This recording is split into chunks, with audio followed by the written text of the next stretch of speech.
Before Rome rose in marble, it rose in dust, sweat, and the hands of men few would ever remember. In the reign of Hadrian, when the empire stood at the height of its power, greatness was not shaped only by emperors, generals, or senators. It was built by men like Lucius Marcellus, a Roman builder whose life began long before sunrise and whose worth was measured in stone, timber, and endurance.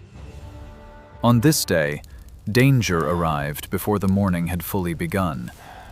A massive block slipped high above the site, and in a single breath, the line between glory and death became terrifyingly thin. Yet this was the world he knew, a world where every arch demanded precision, every wall demanded strength, and every mistake could bury a man beneath the future he was helping create. In the heart of Rome, surrounded by cranes, scaffolds, lime, and ash, Lucius stepped back into the noise of labor, not as a hero carved in legend, but as one of the silent makers of empire, building eternity, one stone at a time. By mid-morning, the shock of survival had already faded into discipline. On a Roman building site, fear was a luxury no man could afford for long. The mortar still had to be mixed, the lines still had to be measured, and the rising walls still demanded the unbroken rhythm of human effort. Lucius moved through the site with the quiet authority of experience, checking chords, judging balance, reading the weight of stone and timber with the instincts of a man who had spent half his life among them. Around him, Rome revealed its true foundation, not speeches in the Senate, but labor. Young workers learned by watching older hands. Overseers tracked progress on wax tablets. Lime burned the skin, dust filled the lungs, and yet the structure climbed higher. For Roman builders, each day was a contest against collapse, heat, and exhaustion. Still, they endured, because every measured span and every set brick carried the same promise, that long after their names were forgotten, their work would remain. As the sun climbed higher, the work became more exacting. This was no longer the crude labor of lifting and hauling, but the quiet mathematics of empire. Every line had to hold, every brick had to answer the curve that Rome demanded. Lucius checked the wall with a builder's eye, one trained not by theory alone, but by years of failure narrowly avoided. Beneath the timber frames of a rising arch, skill mattered more than strength. Younger men like Gaius learned this with every task, that Roman construction was not chaos, but order imposed against the natural tendency of weight to fall. Stone, mortar, rope, wood, and human bodies all had to move as one. Around them, the site breathed like a living machine, each crew depending on the precision of another. And as the arch slowly took form above the dust and noise, Lucius was reminded of a truth every builder carried in silence. To shape something meant to endure for centuries, a man had to pour his own life into each measured inch of stone. At noon, the city blazed, and the structure began to test the men who had raised it. Heat settled over the scaffold like a punishment. Timber groaned beneath the weight of fresh stone, mortar cracked where the sun bit too hard, and the air itself seemed filled with warning. Lucius knew the sound before anyone else did. A builder learns to hear danger long before he sees it. In the strain of a brace, in the tremor of a joint, in the sudden silence that falls when labor gives way to instinct. Then came the failure. Wood shifted, dust burst into the light, and for one violent moment, the great order of the site threatened to become ruin. Lucius moved without hesitation, dragging a younger worker clear as the scaffolds shuddered around them. In Rome, this was the hidden truth behind every monument. Beauty was born in risk. Every triumph of stone stood first upon fear, judgment, and the thin margin between mastery and disaster.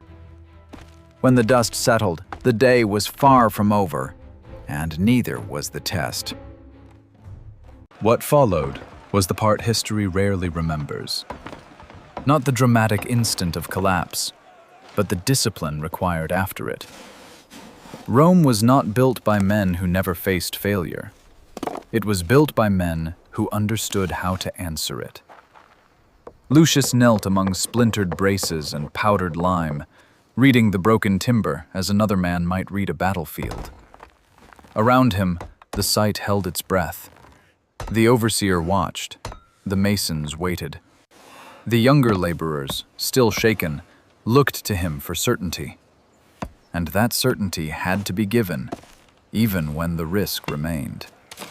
New supports were cut, wedges were driven into place, and the damaged frame was forced back into obedience. Slowly, the rhythm of labor returned. Hammers struck again. Ropes tightened. Dust rose once more into the white afternoon light. For Lucius, this was the true burden of a Roman builder. Not merely to raise walls, but to restore confidence when men had seen how quickly stone and timber could turn against them. Only then could the work continue, and only then could Rome rise higher. By late afternoon, the work returned to its most dangerous art, the lifting of the central stone that would bind the arch together. This was the moment when Roman engineering ceased to be theory and became faith under tension. Ropes strained, timber cranes groaned. Every eye followed the slow ascent of the block as though the weight of the empire itself hung from those cords. Lucius stood at the center of it, measuring distance, judging balance, trusting experience more than hope.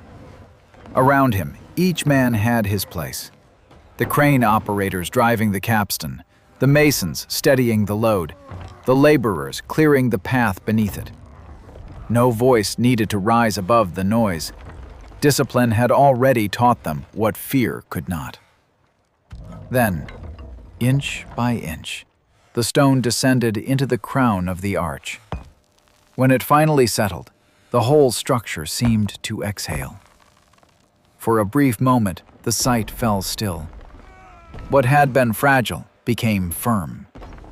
And in that silence, Lucius saw what every builder lives for, the instant when effort becomes permanence. With the keystone set, the site changed. The urgency that had ruled the day gave way to something quieter, more difficult to name. Relief, certainly, but also proof. The arch now held its own weight, and with that, the labor of dozens of men became visible in a single curve of stone. Lucius moved beneath it with the caution of a man who trusted skill more than celebration. He checked the joints, watched the supports come away, and listened for the silence every builder longed to hear. The silence of a structure that no longer argued with gravity. Around him, the site resumed its familiar rhythm. Water was poured over dust-caked arms. Bread was broken in the shade. Notes were scratched onto wax tablets for the next day's work. Yet even in rest, labor remained written on every face. These men were not shaping monuments for their own glory. They were giving form to a city that would outlive them all. And as the sun lowered over Rome, Lucius stood beneath the arch not as its master, but as one more mortal hand that had briefly persuaded stone to endure. When the work finally loosened its grip on the day, Lucius returned to a world far smaller than the monument he had helped raise. Away from the scaffold, away from the orders, the dust of Rome followed him into its narrow streets, into the crowded shadows of the insula, into the quiet room where his wife and son waited. This, too, was part of a builder's life, though history seldom lingers there. The bread bought at dusk, the washing of lime from tired hands, the simple meal shared beneath lamplight while the city murmured beyond the walls. In these hours, Lucius was no overseer of stone, only a husband, a father, a man carrying the fatigue of empire in his body. And yet, even here, the work never fully left him. Its lines remained in his thoughts, in the sketches on wax, in the memory of strained timber and settling weight. For Rome was not only built in sunlight. It was carried home at night, in aching muscles, in quiet pride, and in the knowledge that tomorrow, before dawn, the labor would begin again. Before dawn, Lucius rose again, as countless Roman builders had before him, returning to the labor that kept the empire standing. The previous day's triumph already belonged to the past. In Rome, no wall was ever the end of the story, and no completed arch meant the work was finished. The city demanded more stone, more roads, more vaults, more proof that Roman order could be imposed upon the world. As he walked back beneath the arch he had helped secure, Lucius was not greeted by ceremony, but by the familiar thunder of tools and the steady motion of men beginning again. That was his legacy, and theirs as well.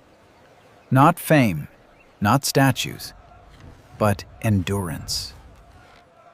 A son watching his father's hands touch the stone. A structure holding against time. A city rising layer by layer through sacrifice most would never see. Empires are remembered through emperors, but they survive because of builders. And in the dust of Rome, Lucius Marcellus returned once more to the work of making something greater than himself.